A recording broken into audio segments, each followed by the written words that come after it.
বিএনপির মহাসচিবের সঙ্গে ইইউ রাষ্ট্রদূতের সাক্ষাৎ, নির্বাচন সহ নানা প্রসঙ্গ আলোচনায়।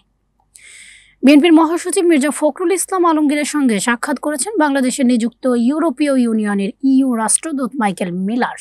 আজ বুধবার বেলা 11টায় রাজধানীর গুলশানে বিএনপির চেয়ারপারসনের কার্যালয়ে এ সাক্ষাৎ হয় বলে দলের মিডিয়া সেলের পক্ষ থেকে জানানো হয়। সাক্ষাৎকালে তারা প্রায় 1 ঘণ্টার মতো বিএনপির চেয়ারপারসনের কার্যালয়ে বিভিন্ন বিষয় নিয়ে আলাপ করেন।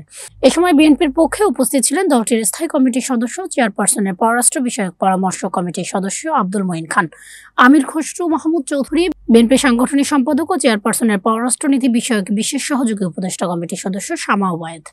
সাক্ষাৎ শেষে সাংবাদিকদের ব্রিফ করেন বিএনপির স্থায়ী কমিটির সদস্য আমির খসরু মাহমুদ চৌধুরী। তিনি বলেন, স্বভাবতই আলোচনার বিষয়বস্তু ছিল নির্বাচন।